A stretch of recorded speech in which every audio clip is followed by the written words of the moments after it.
A continuación explicaremos lo que son los monosacáridos, comentaremos las 4 características más importantes, veremos los 2 subgrupos en los que se dividen y explicaremos 2 o 3 conceptos importantes como son los estereoisómeros o la isomería espacial, lo que son moléculas epímeras y la isomería óptica, que es decir, hacia dónde desvían el plano de luz polarizada. Y veremos algunos ejemplos de moléculas de monosacáridos.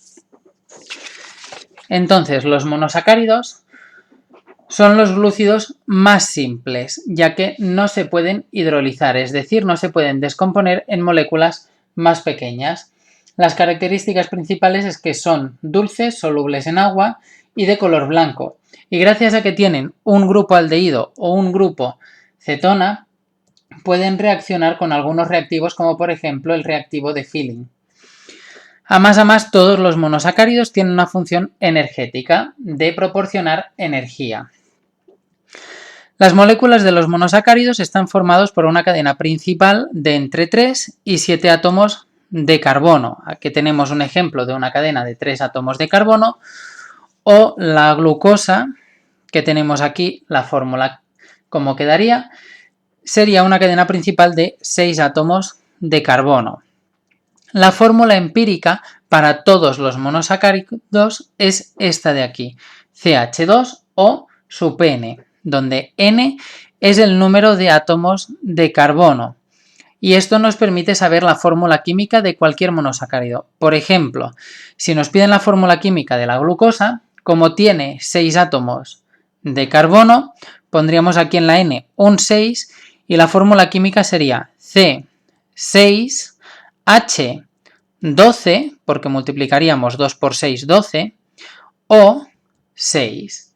Y con esta fórmula empírica podemos sacar la fórmula de cualquier monosacárido. Por último, dentro de las características, todos los nombres de monosacáridos tienen la terminación osa, glucosa, fructosa, galactosa o ribulosa, por ejemplo. Los monosacáridos los podemos dividir en aldosas y cetosas. Las aldosas son aquellos monosacáridos que tienen un grupo aldehído, es decir, un átomo de carbono unido a un hidrógeno mediante un enlace sencillo y unido a un oxígeno mediante un doble enlace. Y debido a que tienen este grupo aldehído, serán unas aldosas.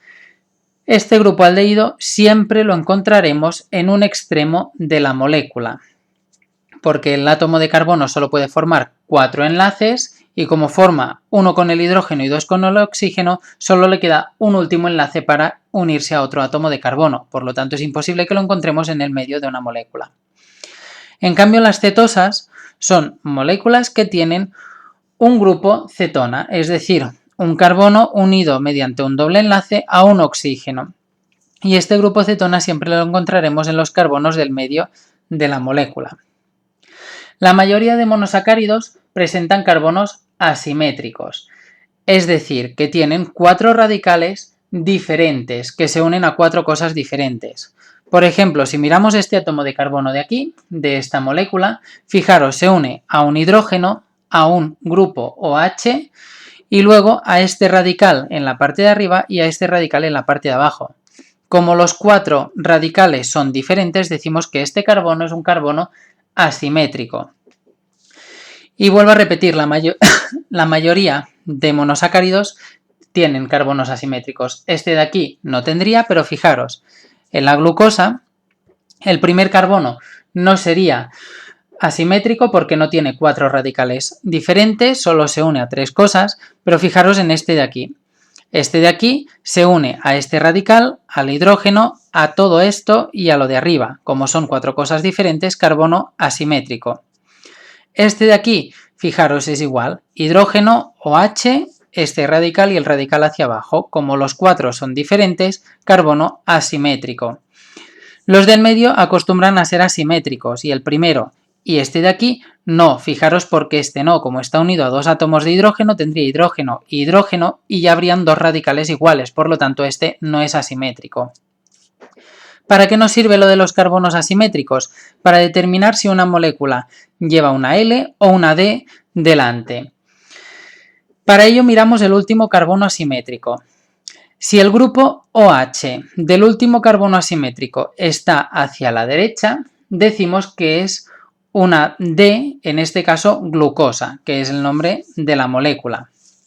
Fijaros en estos casos de aquí, tenemos la aldo, porque tiene un grupo aldehído, tetrosa, de 4 átomos de carbono, y fijaros, el último carbono asimétrico es este de aquí, de manera que si tiene el grupo H hacia la derecha es una D-aldotetrosa y si tiene el grupo OH hacia la izquierda es una L-aldotetrosa. Por lo tanto, para determinar si es L o D, miramos la posición del OH del último carbono asimétrico o del que está más alejado del grupo aldehído o del grupo cetona.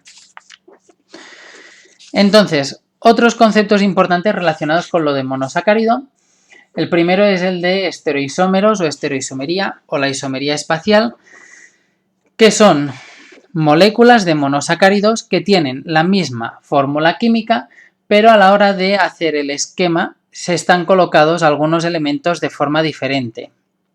Por ejemplo, aquí tenemos la misma molécula química, es una aldotriosa, 3 átomos de carbono, por lo tanto recordad que si hacemos la fórmula del CH2O serían C3, H6 o 3. Y en los dos casos es la misma. Decimos que son estereoisómeros, vuelvo a repetir, porque tienen alguna diferencia estructural. En este caso, fijaros que este grupo OH y el hidrógeno están girados. Por lo tanto, consideramos que estas dos moléculas son estereoisómeros. Pero, a más, fijaros en lo que hemos dicho de la posición D y la L. Como es el último carbono, diremos que si tiene el grupo H hacia la derecha es D y si tiene el grupo OH hacia la izquierda es L.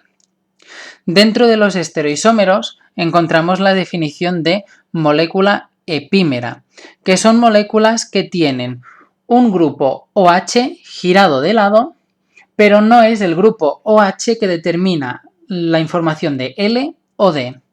Por ejemplo, miremos estas dos moléculas de aquí, son iguales, lo único es que hemos girado este grupo OH, los hemos invertido. De manera que como son las mismas moléculas pero con un grupo OH girado, decimos que estas dos moléculas son epímeras y también son estereoisómeros. En cambio, si miramos estas dos de aquí, fijaros que son iguales, pero hemos girado este grupo OH. Como es el grupo OH que determina la información de L o D, ya no serían moléculas epímeras. Vuelvo a repetir, solo lo son si se ha girado algún grupo OH que no es el del último carbono asimétrico. Y para acabar con lo de los estereoisómeros, una molécula o un monosacárido tiene tantos estereoisómeros como los que vienen determinados por la forma de 2 elevado a n, donde n es el número de carbonos asimétricos. Es decir, esta molécula de aquí, como solo tiene un carbono asimétrico, decimos que tiene 2 elevado a 1, que son 2 estereoisómeros, que serían el D y el L. Esta molécula de aquí, como tiene 2 carbonos asimétricos, diríamos que tendría 2 elevado a 2 estereoisómeros, porque tiene 2 carbonos asimétricos. Este sería un estereoisómero, este sería otro estereoisómero, fijaros que hemos girado solo este, luego tendríamos, si giramos solo esta molécula, que sería el tercer estereoisómero, y luego tendríamos cuando giramos los dos grupos OH, que sería el cuarto estereoisómero. Por lo tanto, para determinar el número de estereoisómeros, utilizamos la fórmula 2 elevado a n. Y la última característica es la isomería óptica, que no tiene nada que ver con lo de la D-glucosa o L-glucosa. La isomería óptica es la capacidad o la facilidad que tienen los monosacáridos para desviar el plano de luz polarizada. Si desvían el plano de luz polarizada hacia la derecha, diremos que son dextrógiros y se indica con un signo positivo. Y si desvían el plano de luz polarizada hacia la izquierda, decimos que son levógiros y se indica con un signo negativo. Pero vuelvo a repetir, es importante no confundir esto con lo de las DOL, porque no tiene nada que ver.